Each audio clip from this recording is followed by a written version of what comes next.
Part 1. You will hear a woman phoning the local council about an abandoned vehicle. First, you have some time to look at questions 1 to 6.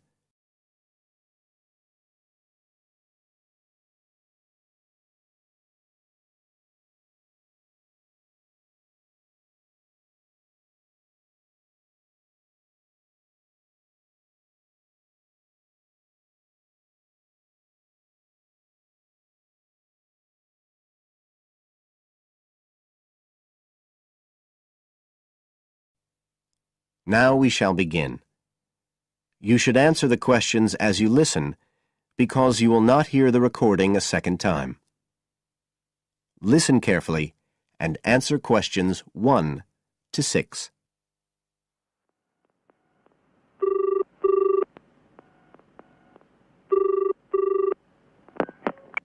Environmental Health Department, Paul speaking. Oh, hello. I wanted to report a vehicle that's been left parked near where I live. I think it's been abandoned. I wondered if the council could arrange to get it towed away. Have I got through to the right department? Yes, you have. If I could just take a few details. Your name, please? Mrs. Shepherd. Thank you. It's not my vehicle, though. I just thought someone ought to report it. No, that's fine. What I need to do is take some details first, then we can decide what to do about the problem. Oh, I see. So the next thing I need to know is your address. Right, it's 41 Lower Green Street, Yes? Barrowdale. And the postcode's WH4 5JP. Fine. And if I could just ask for a telephone number. It's 01778 552387. I'm out quite a lot, but you can just leave a message on the answer phone if you need to. Or I could give you my mobile number. That's all right, don't worry.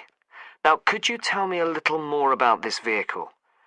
You say it's been abandoned. Well, it certainly looks like it. Can you give me an idea of where it is? Yes, it's near the main road that goes through Barrowdale. Is that the A69? Yes, that's right. Now, there's the primary school just towards the end of the village, and then next to that, next to the children's playground, there's a field, and it's in there. Oh. I wonder how it got in there. Well, there's a gate to allow farm machinery in and out. I thought something ought to be done about it. The children from the school might start playing in the vehicle and lock themselves in or something. Yes, you were quite right to report it. And what type of vehicle are we talking about here? It's a van, actually. You know, the sort with just a couple of little windows at the back. Right.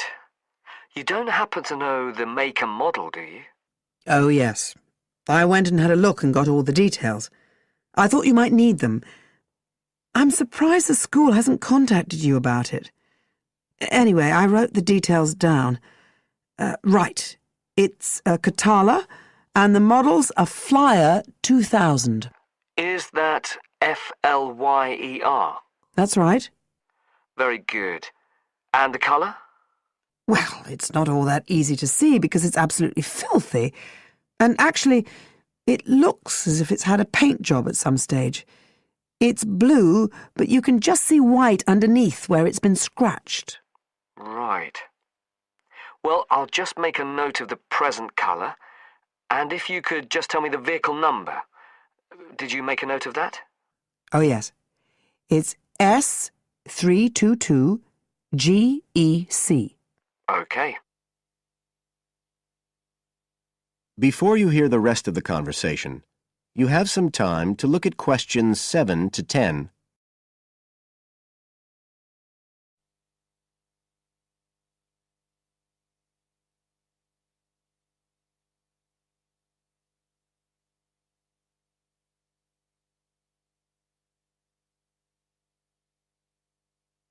Now listen and answer questions 7 to 10. And it sounds as if the general condition of the vehicle isn't too good, from what you say. No, it's pretty poor. It wouldn't be drivable. It's got a flat tyre and there's a crack in the windscreen. I reckon someone just wanted to get rid of it. That's usually the way. It's been there for nearly a week. No, it must be 8 days. I remember it was a Sunday morning when I noticed it. It wasn't there the day before. I walk past it most days on the way to the shops. I'd have thought the school would have reported it. Does the field actually belong to the school? No, it's part of Hill Farm Estate. Right. I'll just make a note of that. And I don't suppose you have any information about who might own the vehicle? No, I've no idea. So what will you do now? Well, we'll come and have a look and see if we can trace the owner. And if we can't, the vehicle will be removed as rapidly as the law permits. It could be anything up to 20 days. One thing I should say, I'm quite sure this doesn't belong to anyone round here. I'd definitely recognise it if it was from someone who lived here. So you don't think it was anyone local? Right. I'd say at a guess we're looking at a stolen vehicle here. I did wonder if it might have been. You hear such a lot about car thieves nowadays. Well, we certainly will be looking into that possibility. Anyway, thank you for contacting us, Mrs. Shefford, and we'll keep you informed of what happens. Right. Thank you very much. Goodbye. Goodbye.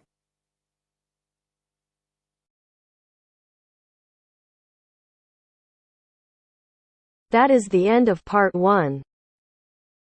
You now have half a minute to check your answers.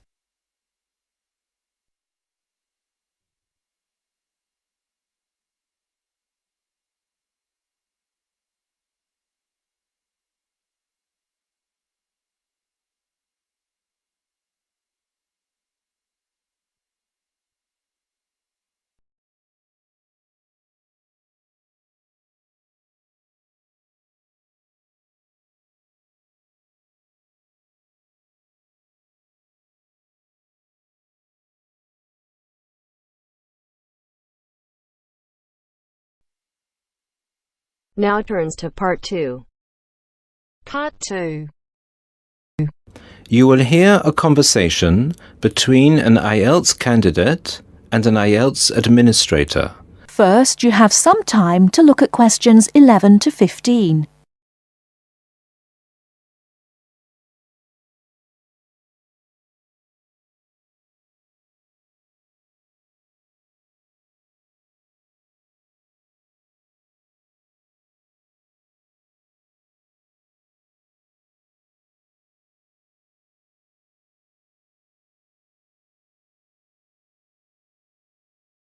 Now, listen carefully and answer questions 11 to 15.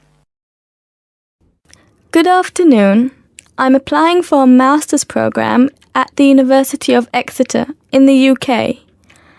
I'm planning to register for the IELTS exam at your centre next month. I have some questions I'd like to ask you before I register, if that's okay. Certainly. Would you be taking the academic module? I think so, but I'll have to contact the university just to make sure. You'll probably need the academic because most universities don't accept the general training. And anyway, the procedures to register for the exam are the same for both the general and the academic modules. Good. My first question is whether I sit all parts of the exam on the same day. I don't live here, you see, and for me it would be more convenient to do all the papers on the same day. Unfortunately, the speaking part is scheduled for Thursdays, and reading, writing and listening tests take place on Saturdays. We can't change the days, I'm afraid. That's a pity. Well, never mind. What sort of documents do I need to bring in order to register? You'll have to fill in the IELTS application form and bring an ID, a copy of your ID, and 2 passport-size photos on a white background. Will any ID do?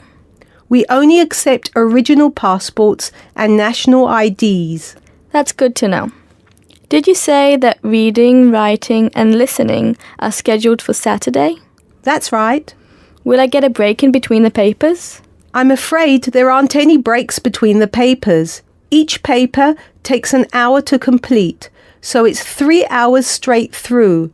You'll first do listening, and then reading, followed by the writing test. This is a standard requirement from Cambridge. Before you hear the rest of the talk, you have some time to look at questions 16 to 20.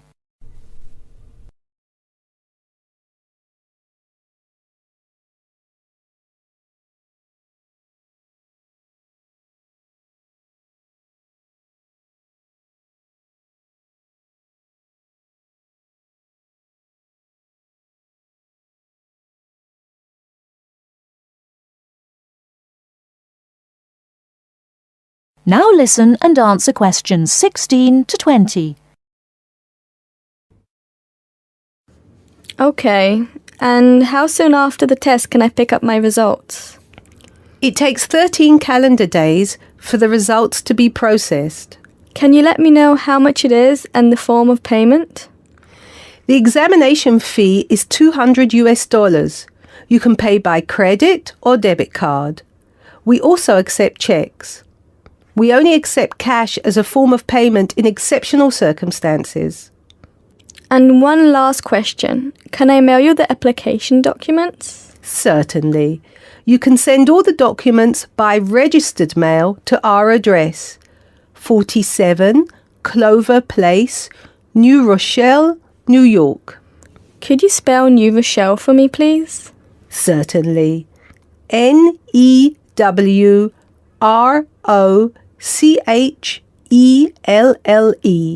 Could I have the zip code as well? Sure. Our zip code is 10806. Thanks. You can also email us at inquiry@examsmail.com or phone us at 325-9082. I think that's all. Thank you very much for all the information. Bye. You're welcome. Goodbye. That is the end of part 2. You now have half a minute to check your answers.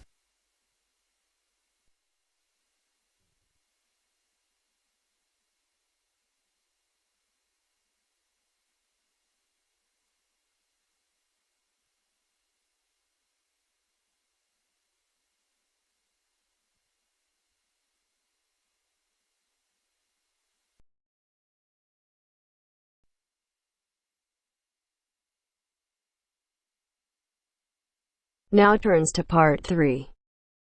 Part 3. You'll hear a woman calling Laverton Arts Centre for some information. First, you have some time to look at questions 21 to 26.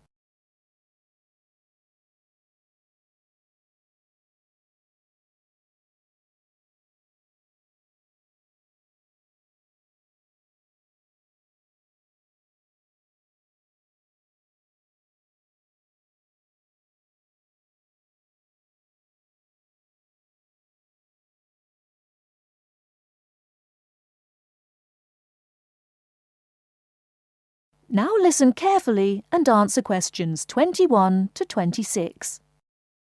Laverton Arts Centre. How can I help you? Hello. I've been to the Arts Centre a few times recently, and I understand you have this scheme for regular visitors. The Friends of Laverton Arts Centre. Yes, that's right. I wonder if you could tell me a little about it. I mean, how much it costs and what benefits it offers, things like that. Certainly. Well, first of all, the good news is that we've recently changed the scheme. It used to cost £15 a year, but now it's free. All you have to do is fill in an application form. You can either come to the Arts Centre and do that here, or you can go to our website and apply online. And so what are the benefits of joining? There are actually quite a few. As a friend of Laverton Arts Centre, you'll receive a newsletter every 3 months with information on all the forthcoming events. That sounds useful. You also get priority booking for shows and concerts in the main theatre. Can you explain how that works exactly? Yes. What that means is that when tickets go on sale, for the first 2 days they're only available to Friends of the Arts Centre.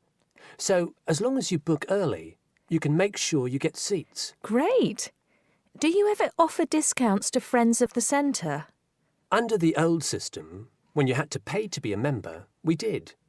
Under the new system, there won't be any discounts for shows in the main theatre or films at the Arts Cinema. Having said that, we will be offering some discounts to members for performances in the small theatre. There'll be information about this in each issue of the newsletter. I suppose I can find that information online as well, can I? Absolutely. Actually, we're redoing our website at the moment. Right now, there actually isn't a special section for Friends of the Arts Centre on the website. Once the site's been redesigned, there will be. You'll be able to put in your username and password and enter a special section just for you. It sounds excellent. Are there any requirements, though? I mean, as a member, do I have to do anything? Yes, sorry, I forgot to mention that. There are no formal requirements at all, though obviously we have this scheme to encourage people to attend events here regularly. So we ask that you attend at least 4 events a year, whatever they are, if you possibly can. Nobody's going to count, though, and it's totally up to you. That sounds fair enough.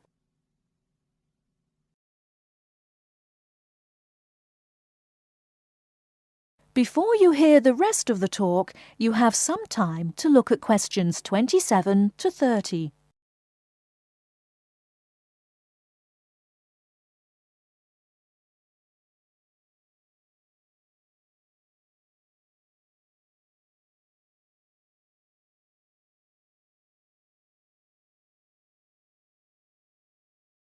Now listen and answer questions 27 to 30. While you're here, we're actually conducting a short survey of people who phone up the Arts Centre. Would you mind if I asked you a few questions? It'll only take a couple of minutes. Sure, no problem. Thanks a lot. So, how many times have you visited Laverton Arts Centre in the last 6 months? Well, I've only lived in the area for the last 4 months, so not that many times. 3, I suppose. Yes, that's right. Fine. And how did you first find out about the Arts Centre? Let me think. Oh, yes, a friend invited me to a concert, and I came with her. Have you ever seen a film at the Arts Cinema here? No, I haven't, to be honest. In fact, until you mentioned it earlier, I didn't realise you even had a cinema. One more question. If we offered a free tour of the Arts Centre, including things such as going backstage to look at the dressing rooms, would you be interested in going on it? Oh, yes, definitely. I think a tour like that would be very interesting. I'd even pay for it. That's great. Thank you very much for your time. Thank you.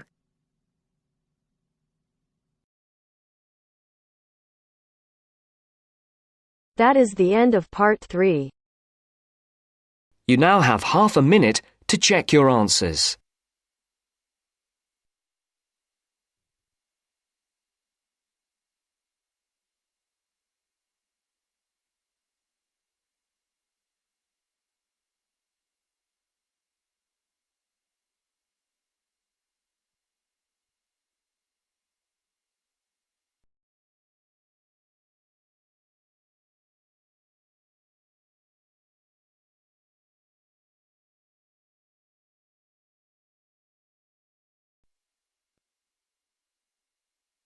Now turns to part 4. Part 4. I've asked you here just to remind you about this Friday's field trip. First, you have some time to look at questions 31 to 40.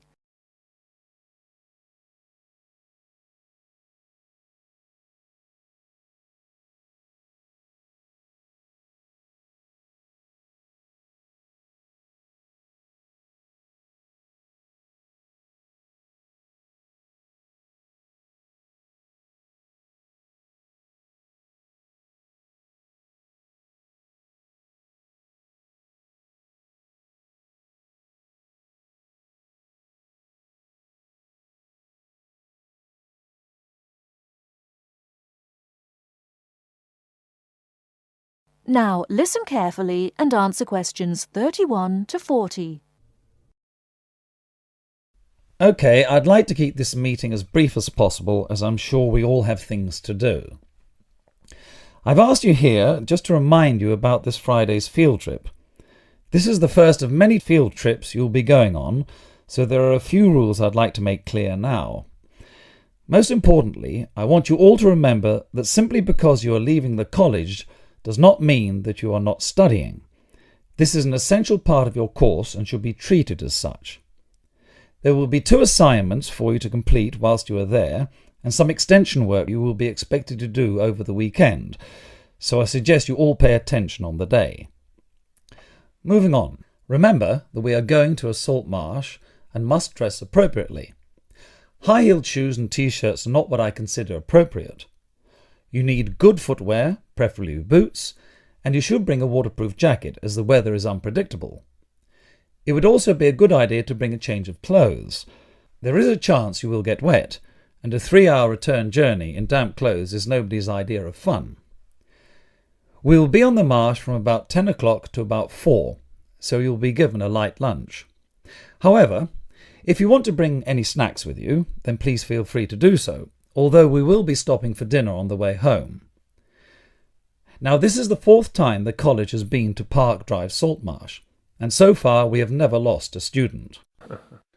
However, remember that there are 28 people going, and if you are late, you will be keeping myself and your colleagues waiting, and at that time in the morning you will not find me very forgiving. Please try to arrive a few minutes before 7. If you are not here on the hour, you risk being left behind. For those of you who are being collected in the evening, you can expect to be back here between 8:30 and 9 p.m. But do warn whoever may be coming for you that the traffic is unpredictable and it may well be later.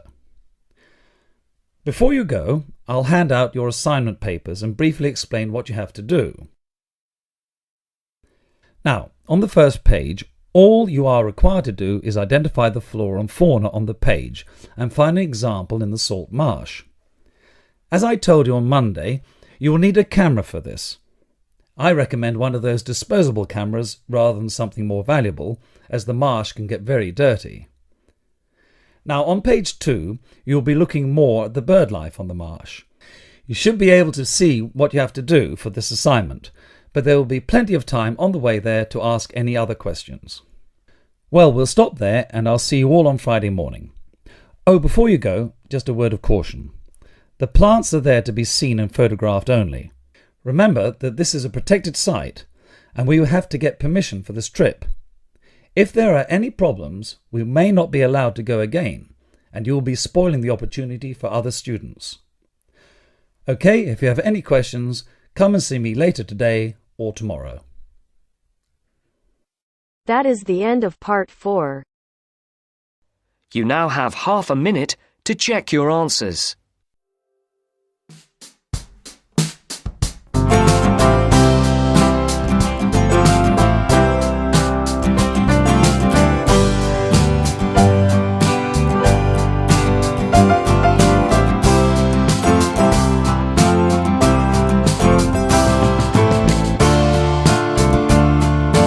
Welcome to our channel. Today in this video I'll discuss with you writing task 1, and the question for today is: the diagram below shows the production of a lead pencil. Summarize the information by selecting and reporting main features and make comparisons where relevant. So we are given this diagram which is showing the production of a pencil. Okay, so this is something they grow in nursery, and after 4 months they replant that. Then after 3 years the thin plants can be seen. After 14 years they cut these plants, and then thin slats are formed by cutting these logs, and then after that this is treated, and after 60 days they keep a black lead on this slats. So they produce these grooves, and they apply the glue over here, and they keep these black lead here, and then new slat is kept on this previous slat in which they inserted these black leads, and a sandwich kind of form is made. Then this sandwich has been hard pressed and heated, and then cutted into these these shapes, and then these pencils are then painted, sharpened and stamped, and then packed. So let's have a look how we can write this now. The diagram depicts the procedure and tools used for the lead pencil manufacturing process. So the diagram is just depicting the procedure of making lead pencils.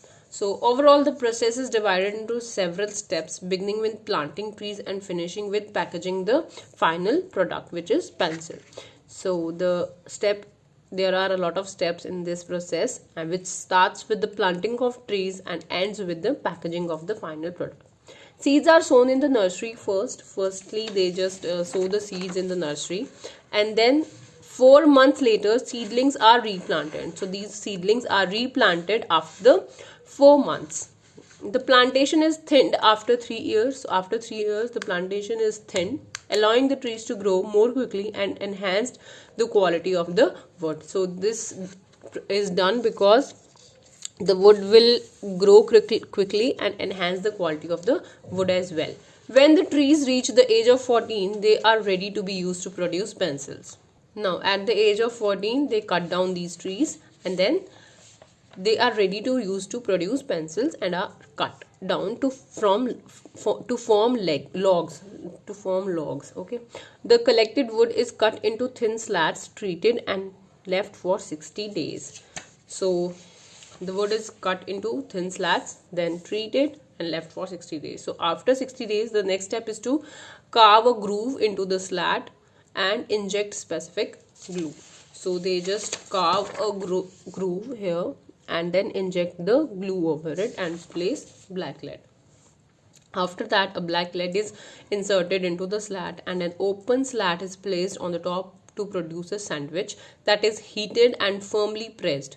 Finally, the two boards are combined to a single piece and then cut to create individual pencils. So they combine it, right? They combine this, hard press, heat and then cut to create individual pencils. Lead pencils are produced by being painted, sharpened, stamped and afterward packed before being sent to the buyers. So this is the last step. They just paint that, sharpen that, stamp them and send to the buyers by packaging them.